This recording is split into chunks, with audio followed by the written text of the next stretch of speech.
কেনাফ ফুলে ভরে আছে ফরিদপুরের মাঠের পর মাঠ। এই ফসলটি পাটের মতোই পরিবেশ বান্ধব আঁশ জাতীয় ফসল, যার বৈজ্ঞানিক নাম হিবিস্কাস ক্যানাবিনাস। এটি ম্যালভাসি পরিবারের একটি উদ্ভিদ যা জাভা পাট নামেও পরিচিত। মাটির স্বাস্থ্য ও পরিবেশ সংরক্ষণে পাটের মতোই কার্যকর ভূমিকা পালন করে এ ফসল। হুবহু পাটের মতোই, তবে পাট নয়। পাটের চেয়ে এর ফলন বেশি, সেচের প্রয়োজন হয় না। যেসব জমি সাধারণত অনাবাদি থাকে বা বৃষ্টিতে ফসল হানি হয়, সেসব জমিতে কেনাফের চাষ করে কৃষক আর্থিকভাবে লাভবান হতে পারে। এই পাট সদৃশ্য কেনাফ চাষ করেই এবার সফলতার মুখ দেখছেন ফরিদপুরের পাট চাষিরা। অল্প পুঁজি, কম শ্রম আর বাজারে বেশি মূল্যে বিক্রির নিশ্চয়তায় দিন দিন এই জেলার কৃষকরা কেনাফ চাষের দিকে ঝুঁকছেন। ফরিদপুর জেলা পাট পেঁয়াজের রাজধানী হিসেবে খ্যাত। এ অঞ্চলে তোষা পাটের আবাদ সব থেকে বেশি হয়ে থাকে। এর মধ্যে গত 2 বছর ধরে কেনাফের আবাদ হয়ে আসছে।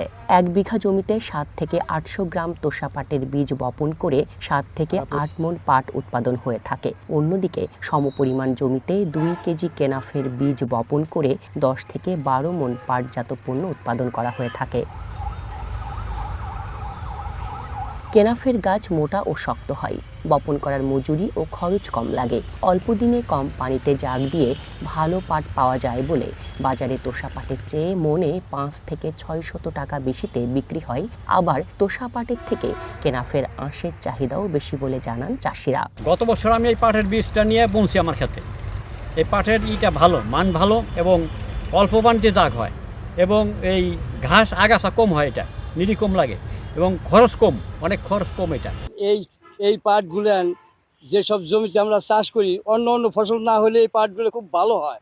এই পাটগুলো ঘাস নিরি করতে হয় না, অনেক কম কিসার লাগে, যার জন্য এই পাটগুলো ভালো জিল হয়, সেই দবদবা পাট হয়, পাটের মানটাও ভালো হয়। কেনাফ চাষে কৃষকদের সর্বোচ্চ সহযোগিতার আশ্বাস দেন ফরিদপুর পাট গবেষণা আঞ্চলিক কেন্দ্রের এই কর্মকর্তা।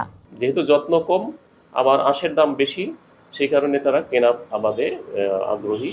তো আমরা এই আঞ্চলিক কেন্দ্র থেকে গত বছর কয়েকটি জেলায় কেনাফের ডেমনস্ট্রেশন দিয়েছিলাম। আমাদের এই জাতটি, কেনাফের যে জাত HC95, এই জাতটির জনপ্রিয়তা ইন্ডিয়ান যে গতানুগতিক যে জাত ওই অঞ্চলে চাষ হয় তার চেয়ে অনেক ভালো, অনেক ফলন বেশি পাচ্ছে তারা।